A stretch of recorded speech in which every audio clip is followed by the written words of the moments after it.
नमस्कार, बहुत स्वागत है आप सभी का स्वदेश न्यूज में। मैं हूं आपके साथ पूजा यादव। और बंगाल में चुनावी रण में शाह और ममता दोनों आज नजर आएंगे। चोट के बाद ममता अब एक्शन मोड में नजर आ रही हैं। आज व्हील चेयर पर पदयात्रा करेंगी ममता बनर्जी। टीएमसी का घोषणा पत्र टल चुका है। फिर से चुनावी रण में ममता लेकिन दिखाई देंगी।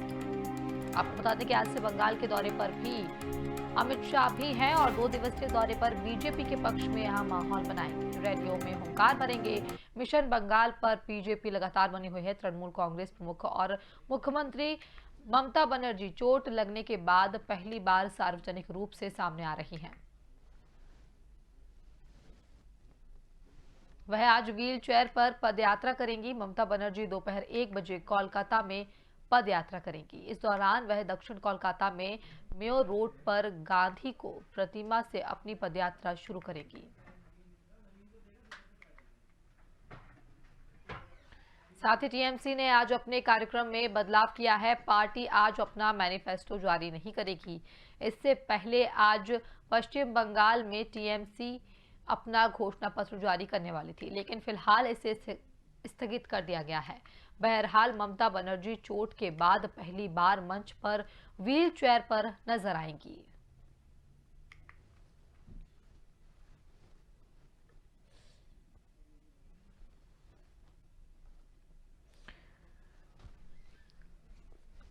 तो ममता बनर्जी व्हील चेयर पर आज पदयात्रा करेंगी। आपको बता दें कि इस दौरान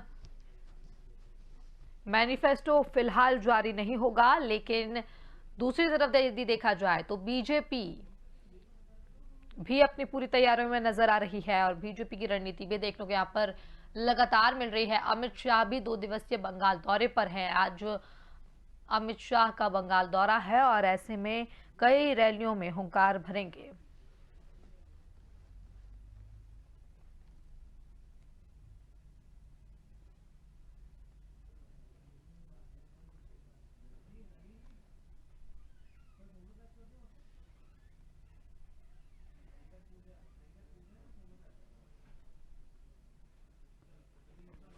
तो तृणमूल कांग्रेस प्रमुख और मुख्यमंत्री ममता बनर्जी चोट लगने के बाद पहली बार सार्वजनिक रूप से सामने आ रही हैं।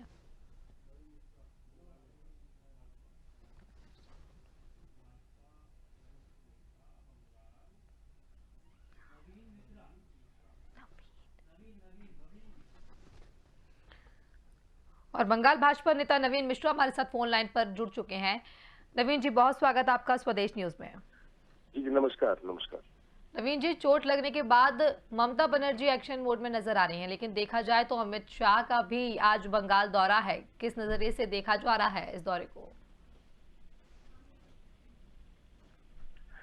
देखिए, ममता बंदोपाध्याय जी की दुर्घटना के बाद में जिस ढंग से उन्होंने एक भ्रम फैलाई है पूरे पश्चिम बंगाल में, एक आम जनता के अंदर में तृणमूल कांग्रेस या उनकी अपनी जो छवि बनी है कि हम क्योंकि पॉलिटिकल पार्टी के लोग हैं, बोलना उचित नहीं है। जिस ढंग से उनकी चोट लगी और जिस ढंग से मीडिया को उन्होंने गुमराह किया, राज्य के प्रशासन को गुमराह किया और आम जनता को इसमें गलत मैसेज देने का काम किया। 3 दिनों में उनके पैर, ये हिंदुस्तान का पहला स्टेट रहा और डॉक्टरों को मैं धन्यवाद देता हूँ कि पैर का इस ढंग से टूटने का, इतनी बड़ी चोट के बाद 3 दिन के अंदर में उनकी प्लास्टर कर दी गई, प्लास्टर काट दी गई, उनको ठीक कर दिया गया और व्हील चेयर पे बैठा करके डॉक्टर ने कह दिया कि प्रचार करिए। इससे बड़ा झूठा और इससे बड़ा निंदनीय कोई शब्द हो ही नहीं सकता है आज के हिंदुस्तान के राजनीति के लिए। मैं भवानीपुर से हूँ, जहाँ की वो एमएलए है, जहाँ की जनता को 10 साल उन्होंने धोखा दिया मुख्यमंत्री के रूप में। पूरे भवानीपुर इलाके में 5 बड़ी काम तृणमूल कांग्रेस और उनके मुख्यमंत्री ये बताते हैं। भवानीपुर मुख्यमंत्री के विधानसभा क्षेत्र में पानी की इतनी बड़ी समस्या है, पीने की, ड्रेनेज की इतनी बड़ी समस्या है, रोड रास्ते नाले इतने खराब है कि आप लोकल स्थानीय कभी आप चुनाव में स्वदेश टीवी आए और यहाँ पता करे, आम जनता का व्यू ले, आपको सब दूध का दूध और पानी का पानी दिख जाएगा। केवल भवानीपुर के आम जनता के 2014 के इलेक्शन में भवानीपुर विधानसभा भारतीय जनता पार्टी जीत गई थी। 2014 में जो पार्लियामेंट इलेक्शन हुआ था, 15 के यहाँ के लोकल स्थानीय चुनाव में जबरन पुलिस के बल पे इन लोगों ने लूट मार करके भवानीपुर विधानसभा को बचाया। 16 में मुख्यमंत्री की रेशियो आधी हो गई, जो 11 में जीती थी उससे कम मार्जिन में जीता। 19 में उनकी स्थिति ये हो गई कि लगभग अपने विधानसभा क्षेत्र के 8 में से 5 वार्ड में वो चुनाव हार गई है और ये डर से यहाँ से भाग के नंदीग्राम गई है। और मैं स्वस्थ दिलाता हूँ स्वदेश टीवी के जितने हमारे लोग देख रहे हैं, व्यूअर्स या जितने लोग मेरी आवाज को सुन रहे हैं, कि में शुभेंदु अधिकारी 50,000 से ज्यादा मतों से उनको चुनाव हराएगा, और जब वो नंदीग्राम से भवानीपुर लौटेंगे तो एक्स एमएलए और पूर्व मुख्यमंत्री के रूप में आएंगी। अभी वो हाजरा मोड़ से भवानीपुर विधानसभा क्षेत्र में ही, जहाँ हम लोग हमारा भी कार्य क्षेत्र, हम लोग जिस इलाके में है, उसी इलाके में भी व्हील चेयर पे कुछ मैंने सुना कि उनका कोई कार्यक्रम होने वाला है। मैं माँ काली से प्रार्थना करता हूँ कि वो स्वस्थ रहें, स्वस्थ रह करके अपने पार्टी के कार्य को करें, मतदान के काम को आगे बढ़ाए। लेकिन एक और माँ काली से हमारी गुजारिश है कि उनको सद्बुद्धि मिले, और कम से कम झूठ और पश्चिम बंगाल की संस्कृति को जो बदनाम करने का उन्होंने एक ठेका लिया हुआ है। रविंद्रनाथ टैगोर हो, स्वामी विवेकानंद जी हो, नेताजी सुभाष चंद्र बोस की इस धरती को जो उन्होंने कलंकित किया है, ये पश्चिम बंगाल की आम नागरिक माफ करने वाली नहीं है। और आप मेरे शब्दों को ऑन रिकॉर्ड रखिएगा अपने यहाँ, क्योंकि आपके यहाँ रिकॉर्ड हो रहा होगा। 2 मई के इसी समय में 10-11 बज रहा है, आप देखेंगे 2 मई को 10-11 बजे तक वो नंदीग्राम में भी पीछे चल रही है, और पश्चिम बंगाल में भारतीय जनता पार्टी की एक मजबूत सरकार आएगी। आज अमित शाह जी पश्चिम बंगाल के खड़गपुर के इलाके में है, स्मृति ईरानी जी हैं, आपके प्रदेश के गृह मंत्री नरोत्तम मिश्रा जी रण बंगाल में, कल पुरुलिया में थे, बांकुड़ा में है। कई हमारे सांसद एमपी भारतीय जनता पार्टी के आम जनताओं के बीच में लगे हुए हैं। देखिए, भारतीय जनता पार्टी विकास की राजनीति चाहती है, सामाजिक समरसता चाहती है, हम महिलाओं का सम्मान चाहते हैं, हम चाहते हैं कि राज्य की संस्कृति बचे, राष्ट्रवाद मजबूत हो। लेकिन तृणमूल कांग्रेस, उनके मुख्यमंत्री, उनके तमाम मंत्री, मतलब एक कहावत है कि रस्सी जल गई लेकिन उनकी ऐठन नहीं गई है। आज उनकी सरकार खत्म होने की स्थिति में है, राज्य को विनाश के कगार पे ले गए हैं। महिलाएं राज्य में सुरक्षित नहीं है महिला मुख्यमंत्री होने के बाद में। लेकिन जिस ढंग से नौटंकी और जिस ढंग से राज्य को बदनाम करने की संस्कृति इनकी चल रही है, ये निश्चित तौर पे पूरे हिंदुस्तान में राष्ट्रवाद के लिए और भारतीय संस्कृति के लिए ये बहुत बड़ा खतरा का विषय है। जी बिल्कुल। नवीन जी, आपका विश्वास है कि बिल्कुल बीजेपी जीतने वाली है? नंदीग्राम की बात कर लें, अन्य सीटों की बात कर लें, तो आप आंकड़े भी बता रहे कि 50,000 से अधिक वोटों से भी जीत हासिल होगी।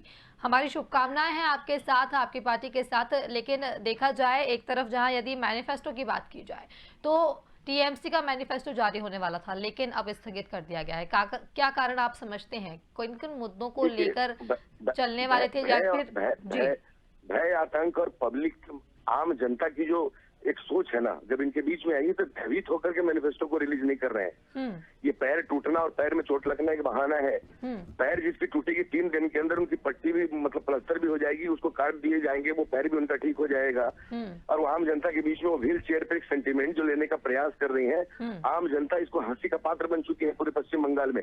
पूरे पश्चिम बंगाल, नॉर्थ बंगाल हो, साउथ बंगाल हो, या किसी बंगाल के इलाके में अपने मीडिया कर्मियों से आप रिपोर्ट लें, ममता बंदोपाध्याय नाम एक हंसी के रूप में, हम लोग बहुत छोटे थे ना, एक चौधरी करके कॉमिक्स आती थी, तो चौधरी के कॉमिक्स को केवल हम जब देख लेते थे, देखने के बाद में उसको देखते ही हंसी आती थी। यही कंडीशन है ममता बंदोपाध्याय का। हिंदुस्तान के सारे पेपर में कार्टून के रूप में, सारे मीडिया के टीवी चैनलों में कार्टून के रूप में, आम जनता के चाय की दुकान पे, चौराहों पे, सब्जी बाजार में, इन समय ममता बनर्जी एक नौटंकी के रूप में प्रस्तुत हो चुकी है पश्चिम बंगाल में। और लोग पूरे पश्चिम बंगाल में उनके ये जो घिनौना कांड उन्होंने किया है कि हमको ये हमला किया गया, 3 घेरे के अंदर सिक्योरिटी के एसपी, आपको मालूम है कि वहाँ के प्रशासनिक व्यवस्था, एक मुख्यमंत्री गुरुवार वो मुख्यमंत्री राज्य की है, पूरी प्रशासनिक व्यवस्था उनके साथ में चौकस 600-700 उनके साथ फोर्स है, 3 लेयर की सिक्योरिटी में वो चल रही है। उसमें किसी पॉलिटिकल पार्टी के 5 कार्यकर्ता को बदनाम करने की एक साजिश की, आकर के उनके पैर में चोट दे देना, ये निश्चित तौर पे ये बहुत बड़ा षड्यंत्र का हिस्सा है। और ये षड्यंत्र का पोल इतना जबरदस्त खुला है, उनका इतिहास ही रहा है, क्या आंदोलनकारी जीवन रही हो, उनका एक इतिहास रहा है कि नाखून काट के शहीद होना, अपने आप में चोट लगवा लेती है, खुद ही चोट खा जाती है, और ऐसा बताते हैं जैसे वो माता हाजरा और शहीद भगत सिंह के लिस्ट में अपने आप को शामिल करते हैं। तृणमूल के कार्यकर्ता एक गिरोह है, तृणमूल के कार्यकर्ता नहीं, तृणमूल एक सिंडिकेट गिरोह है, जो गिरोह को लोग इस चीज को बड़े रूप में आम नागरिकों को देना चाहते हैं। इस बार इनकी गिनती उल्टी हो गई है, पूरी इनके चाल उल्टी हो गए हैं, जनता इनकी सब भावनाओं को समझ गई है। आप निश्चित तौर पे देख लीजिएगा पश्चिम बंगाल की रिजल्ट 2 मई को अब सामने है। 2 मई को पश्चिम बंगाल में भारतीय जनता पार्टी मजबूत राष्ट्रवादी सरकार देने जा रही है, और एक एक कार्यकर्ता भारतीय जनता पार्टी का इस राज्य के अंदर में आम नागरिकों के सुरक्षा के लिए, आम नागरिकों के कल्याण के लिए और विकास के लिए हम लोग काम में लग जाएंगे। देखा जाए नवीन जी, तो जैसा कि आप कह रहे हैं, यानी कि कुल मिलाकर ममता बनर्जी का जो भी एक्सीडेंट का ये स्टंट है, उनका कहना है कि उन पर जानलेवा हमला हुआ है, कहीं ना कहीं ये सिर्फ और सिर्फ सिंपैथी हासिल करने के लिए क्या कुछ ये बयान दिए जा रहे हैं? देखिए पूजा जी, उनको चोट निश्चित तौर पर हो सकता है, भीड़ भाड़ की पब्लिकली होता है, हम लोग भी सामाजिक जीवन में है, पब्लिक के बीच में कभी कभी होते हैं तो धक्का मुक्की हो जाता है, हम लोग को भी लग जाता है, कभी ऐसा होता है कि सामाजिक जीवन में। मैंने पहले भी कई चैनलों में कहा, अभी मैं बोल रहा हूँ कि उनको उत्तम स्वास्थ्य के लिए मैं कामना करता हूँ। वो मुख्यमंत्री है राज्य की, हमारी भी मुख्यमंत्री है, राज्य की बड़ी प्रतिष्ठित नेता है, लेकिन प्रतिष्ठित नेता बन जाना और उस पद के गरिमा को बचा कर रखना, दोनों में बहुत बड़ा फर्क है। लेकिन सामाजिक जीवन में कोई भी आदमी होता है ना, उसके हर चीज के ऊपर में मीडिया की नजर होती है, साधारण आम कार्यकर्ता की नजर होती है, जो आम नागरिक होती है उनकी नजर होती है। लेकिन मुख्यमंत्री जी के द्वारा इतनी बड़ी सुरक्षा घेरे में एक राज्य की 10 साल की मुख्यमंत्री, 25 साल के सांसद, पूर्व केंद्रीय मंत्री, एक लड़ाकू नेत्री के रूप में हिंदुस्तान में जानी जाती, उस नेता के द्वारा इस ढंग के अपमानित शब्दों का प्रयोग करना कि किसी पॉलिटिकल पार्टी के कार्यकर्ताओं के द्वारा इतनी बड़ी लेवल 600 जहां फोर्स खड़ी है, तृणमूल के हजारों कार्यकर्ता खड़े हैं, उसके अंदर किसी पॉलिटिकल पार्टी के 5 कार्यकर्ता जाकर के उनके पैर को ही इंजोर्ड करेगा। जी और उनके सारे नवीन जी, कार्यकर्ता और जी नवीन जी, यदि देखा जाए तो आज अमित शाह का भी दौरा है, केंद्रीय गृह मंत्री अमित शाह का भी 2 दिवसीय दौरा है, और ऐसे में कौन कौन से कार्यक्रमों में वो शामिल होंगे? रोड शो तो करेंगे ही, हमें जानकारी भी है, और साथ ही साथ यदि देखा जाए पार्टी संबंधित कुछ कार्यक्रम हो या बैठकें हों, कुल मिलाकर देखा जाए तो बाकी सभी जो नाम अब तक घोषणा नहीं हुई है उम्मीदवारों की, उन पर भी कोई मंथन हो सकता है क्या? नहीं, देखिए हमारे यहाँ फर्स्ट सेकेंड फेज के नाम, कल हमारे यहाँ पश्चिम बंगाल के साथ साथ कई और प्रदेशों की इलेक्शन कमेटी की बैठक थी। बाद में प्रधानमंत्री जी की लीडरशिप में कल 6 बजे से दिल्ली मुख्यालय में पार्लियामेंट्री बोर्ड की बैठक थी, वो काफी लेट तक 10-11 बजे तक चली है। काफी मजबूत चर्चाएं हुई है। देखिए हमारे यहाँ एक सिस्टम है, हमारे यहाँ क्या है, हमारे यहाँ ममता बंदोपाध्याय और दूसरी पॉलिटिकल पार्टी की तो प्राइवेट लिमिटेड कंपनी नहीं है कि आपने जिसको चाह दे दिया। हमारे एक चीज मंथन होती है कि कौन से कार्यकर्ता क्या है, सामाजिक जीवन उनकी क्या रही है, उनके पॉलिटिकल लाइफ में कहीं कोई दाग तो नहीं है, वो किस सिस्टम से वहाँ के आम लोगों की सेवा में लगे हुए, इस चीज पर चर्चा होती है। और लिस्ट हमारी अंतिम स्टेज में है। आज भी हमारी एक मध्याह्न 2 बजे के बाद में कुछ लिस्ट आने वाली है। अमित शाह जी बंगाल आकर के खड़गपुर जाएंगे, वहाँ उनकी एक पदयात्रा है, वहाँ हमारे कैंडिडेट है हिरंदा, उनसे पदयात्रा है, और वहाँ के लोकल कई विधानसभा के कार्यकर्ताओं से उनकी लोकल में बैठक है, कई और बहुत सारी कार्यक्रम है, उनकी सारी कार्यक्रम लगी हुई है। स्मृति ईरानी जी हमारे यहाँ है, अभी गजेंद्र सिंह शेखावत जी हैं, 2 और केंद्रीय सीनियर लीडर हमारे इस प्रदेश में है। सब लोग के कार्यक्रम उत्तर बंगाल में। और उसमें कैंडिडेट का मामला, देखिए कैंडिडेट पार्टी डिक्लेयर करेगी, कैंडिडेट जो भी पार्टी के आंतरिक रूप से होंगे वो आकर के चुनाव लड़ेंगे।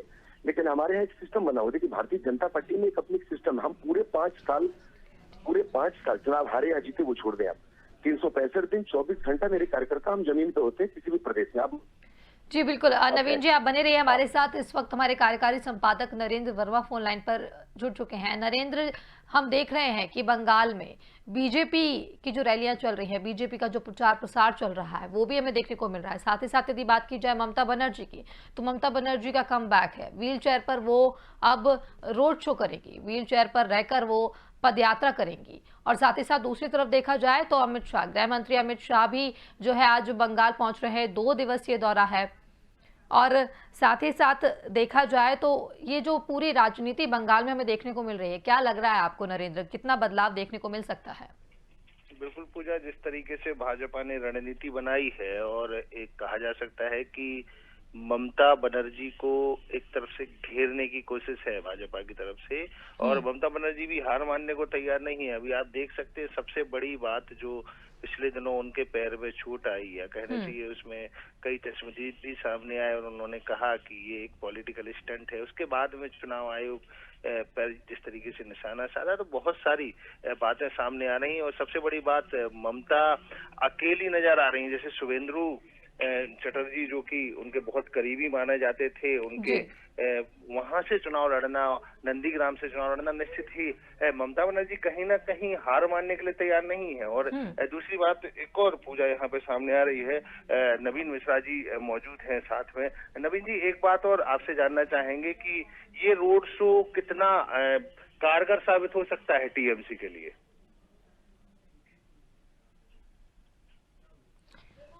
नवीन जी, हमारे कार्यकारी संपादक आपसे एक प्रश्न करना चाहते हैं, आप तक आवाज पहुंच रही है? जी प्लीज, आ रही है ना, बताएं प्लीज।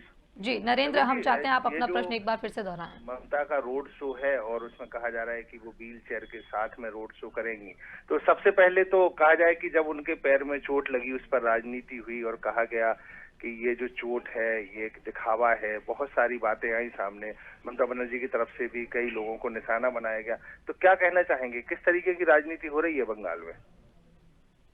जी, जनता सब कुछ जानती है और सब कुछ समझती है। पश्चिम बंगाल के मुख्यमंत्री के द्वारा, उनके कुनबे के द्वारा एक बांग्ला में शब्द खेला हो गए। उन्होंने जो खेला नंदीग्राम में किया और आम मीडिया के साथ साथ देश के आम जनता और पश्चिम बंगाल के मतदाताओं को जो मिसगाइड किया है, उसकी भनक पूरे पश्चिम बंगाल के हर घर में, हर प्रांगण में, किसान हो, मजदूर हो, वोटर्स हो या आम नागरिक हो, सब लोगों की नजर में जा चुका है। 3 दिन पहले उनकी पैर टूटी थी, डॉक्टरों ने उनको प्लास्टर किया, पूरी हिंदुस्तान के मीडिया को दिखाया गया, विपक्ष के कई नेताओं के बयान भी आए, सारी चीज आई। 3 दिन के बाद उनकी पट्टी काट दी गई, उनको भेज हमने भी दिया खबर गया। चलाई थी और उसमें हमने कई चश्मदीद दिखाए थे। उनका कहना था आखिरकार ये जो पैर टूटने वाला मामला था, ये था क्या, आपसे जानना चाहेंगे। देखिए, मैं भी पूजा जी को बता भी रहा था कि देखो, हम लोग उसमें फील्ड में हैं और सार्वजनिक जीवन में है, पब्लिक जनता के बीच में जब अपने नेता को लोग पाते हैं जवानी के बाद में या बीच बीच में, तो पब्लिक एक जुड़ना चाहता है अपने नेताओं से। ममता बंदोपाध्याय 25 साल की सांसद है, एक लड़ाकू नेत्री इस प्रदेश की रही है, 10 साल से मुख्यमंत्री है। नंदीग्राम ने उनको मुख्यमंत्री बनाया था और जिस तरह से नंदीग्राम में विकास की उन्होंने घोषणा किया और घोषणा करने के बाद में उस नंदीग्राम को जो विकास उनको देना चाहिए था, विकास उन्होंने दिया नहीं। जैसे मेरे शुभेंदु अधिकारी मेरे पार्टी में आज है, शुभेंदु अधिकारी थे, शुभेंदु अधिकारी ने अपने विधायक फंड में मंत्री रहते जितना काम किया उन्होंने किया, लेकिन मुख्यमंत्री ने कुछ स्पेशल पैकेज की बात की थी, जो पैकेज उन्होंने घोषणा नहीं किया और आम जनता उनसे जगह जगह पर वही बोल रही थी कि आपने 10 साल पहले ऐसा कहा था, लेकिन आपने 10 साल के अंदर नंदीग्राम के अंदर वो विकास को रूपरेखा नहीं दिया जो आप देना चाहती थी। आम जनता तो हो सकता हो मुख्यमंत्री है, महिला है, कहीं धक्का उनको लग गया होगा, चोट लग गया होगा, मैं इस चीज से कभी नहीं नकारता कि उनको चोट नहीं लगा होगा या हो सकता है, लेकिन उनके एक मुख्यमंत्री के रूप में, एक राज्य की मुखिया के द्वारा ये कहना कि 3 सिक्योरिटी लेयर, 100 से ऊपर मीडिया के लोग, हजारों कार्यकर्ता, सबसे बड़ी बात, एक मुख्यमंत्री के साथ में एक सुरक्षा घेरा होता है, Z+ सिक्योरिटी होती है, ये सब चीजें क्या उस समय नहीं थी क्या? ममता बनर्जी के साथ में उनके सुरक्षा अधिकारी नहीं थे? वर्मा जी, हम तो चुनाव आयोग से ये मांग करते हैं कि उनके सुरक्षा घेरे में जो लगे थे स्थानीय अधिकारी, अविलंब उन पर कार्रवाई करें, उनको सस्पेंड किए जाए।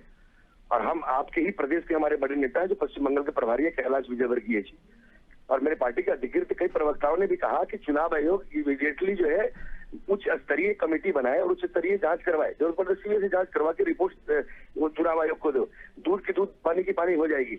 लेकिन जिस ढंग से उन्होंने यू टर्न किया, पहले दिन उन्होंने कहा कि भारतीय जनता पार्टी के कार्यकर्ता, फिर उन्होंने कहा कि 500 लोग अलग समाज विरोधी घुस गए थे, अगले दिन हॉस्पिटल से उनका स्टेटमेंट वीडियो जारी होता है कि भीड़ था, कोई आदमी घुस गया होगा, हमको धक्का लग गया होगा। उनका क्या है, उनका चरित्र गिरगिट की तरह है, वो हवा को समझना चाहते हैं, मौसम वैज्ञानिक की तरह, लेकिन हर बार वो फेल करती हैं।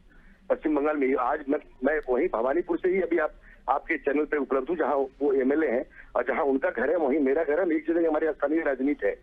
ममता बनर्जी की पोल इतनी जबरदस्त खुली हुई है भवानीपुर विधानसभा में कि भवानीपुर विधानसभा में भागने को मजबूर हुई है और डर से भवानीपुर के मतदाताओं के डर से वो नंदीग्राम गई हैं और अभी रोड शो करने वाली है। कुछ देर में जग्गू बाजार होते हुए, हाजरा से आएंगे, जग्गू बाजार होते हुए जो मेन भवानीपुर इलाके का है, जबरन किराए पे लाए गए, जबरन डराए हुए कार्यकर्ताओं के द्वारा वो रैली अपनी करेंगे। आपसे पूछना चाहेंगे नवीन मिश्रा जी कि अब जो ये वही ममता बनर्जी हैं जो पंडालों को, जो दुर्गा पंडालों में रोक लगा देती थी, या फिर जिस तरीके से राम का अगर उनके सामने नाम लिया जाता तो वो गुस्सा हो जाती थी, मंच छोड़ देती थी, अब क्या ऐसी वो हो गई कि हर जगह जा जाके मत्था टेका जा रहा है, राम का सहारा लिया जा रहा है, दुर्गा मंदिरों में जाके पूजा की जा रही है, तो क्या ये सिर्फ दिखावा है या ये जिस तरीके से TMC ने अपना रुख बदला है, तो क्या अब ये जो मुस्लिम कार्ड खेलते थे हमेशा, अब क्या वो चुनावी मुद्दा हिंदू वर्सेस मुस्लिम हो गया है क्या बंगाल में?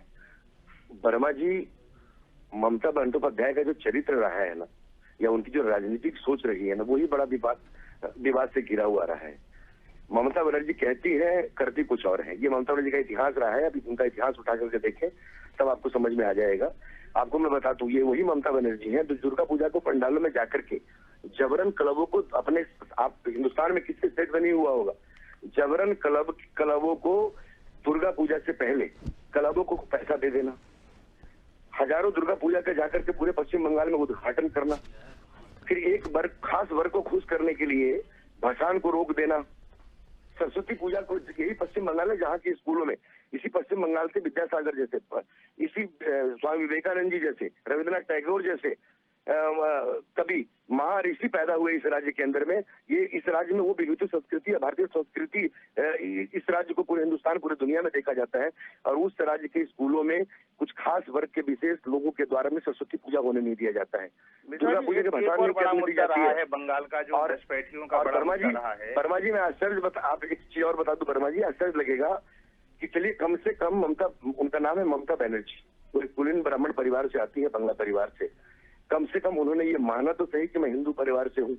10 साल से जनता यही भूल चुकी थी कि वो हिंदू परिवार से हैं। मंदिर जाना वो भूल गई थी।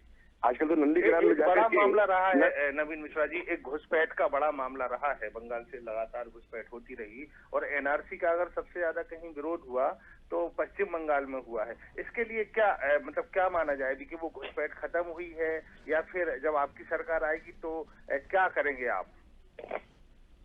देखिए, पश्चिम बंगाल में वाम फ्रंट के समय से घुसपैठ का एक मुद्दा रहा है। ममता बनर्जी ने लोकसभा के अंदर, एक बार आपको याद होगा, आप रिकॉर्ड देखेंगे कि उन्होंने इस्तीफा तक देने की धमकी दी और उन्होंने रोना गाना गाया कि पश्चिम बंगाल की घुसपैठियों को नहीं बंद करेंगे तो वाम फ्रंट सरकार ये पश्चिम बंगाल को बांग्लादेश के हवाले कर देगी। जब इनकी सरकार आई, इनकी फोर्स आई, इनके तृणमूल के कार्यकर्ता तस्करी में लग गए, मानव तस्करी करने लगे, बांग्लादेश से इस पार से उस पार करके।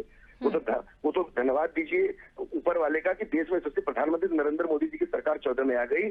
और उसके बाद जो है, जो बॉर्डर का इलाका जो पश्चिम बंगाल का था, बांग्लादेश से सटा हुआ, चाहे वो मालदा हो, मुर्शिदाबाद हो, जलपाईगुड़ी हो, बनगांव हो, नदिया जिला हो, इन तमाम बॉर्डरों पे बीएसएफ के लोग और जो हमारी सेंट्रल फोर्सेज है वो मजबूत हुई और हमने घुसपैठियों को बड़ी मात्रा में रोकने का काम किया। जिस ढंग से पश्चिम बंगाल में रोहिंग्या ने जड़ जमाया है, एक बड़ी मतदान को प्रभावित के साथ साथ हमारे यहाँ के आर्थिक जो सिस्टम है पश्चिम बंगाल का, उसको रोहिंग्या प्रभावित कर रहे हैं। और ये राज्य सरकारें जो भी तृणमूल कांग्रेस की थी या वामपंथी थी, केवल वोट की राजनीति के चक्कर में भारत के अस्मिता को, यहाँ के राष्ट्रवाद को और संविधान तक को इन लोगों ने धक्का देने का काम किया। एक बात ये कहना चाहूंगा कि फिर इस बार क्या बीजेपी की तरफ से खेला होवे? देखिए, कुछ नहीं, भारतीय जनता पार्टी राष्ट्रवाद में विश्वास करती है। उन्होंने खेला होवे का शब्द बोला है वर्मा जी, और निश्चित तौर पे जनता इस बार खेला खेलेगी, उनकी नीतियों को साफ करेगी। उनके द्वारा 10 साल में भ्रष्टाचार किए गए हैं, आप आश्चर्य करेंगे। पश्चिम बंगाल की स्थिति है कि चाहे लालू यादव का बिहार का घोटाला हो, मुलायम सिंह अखिलेश यादव का घोटाला हो, मायावती का घोटाला हो, इन तमाम घोटालाओं की अम्मा इस देश में अगर कोई जाना जाएगा तो ममता बनर्जी को जाना जाएगा, उनके तृणमूल को जाना जाएगा। पूरे राष्ट्र में लूट मार, चाहे वो कोयला हो, बालू हो, बिल्कुल नवीन जी चलिए, बहुत सारे मुद्दे हैं। खास तौर पर यदि बंगाल की बात जब आती है तो कई सारे घोटाले, कई सारे ऐसे घटनाओं की भी बात हमारे सामने आती है जो कि नहीं होनी चाहिए थी, लेकिन फिर भी वो घोटाले भी हो रहे हैं, अन्याय भी कई लोगों के साथ हुआ है। लेकिन ऐसे में अब देखने वाली बात ये होगी कि अब ममता बनर्जी का कमबैक है, तो अब दूसरी तरफ देखा जाए तो अमित शाह का आज से दौरा भी है। क्या कुछ बंगाल की राजनीति में बदलाव देखने को मिलेगा? अब आने वाले समय में ये हमें धीरे धीरे पता चलेगा जब चुनाव है और चुनाव के परिणाम भी आएंगे। नवीन जी और नरेंद्र जी, आप दोनों का ही बहुत बहुत धन्यवाद हमसे जुड़ने के लिए।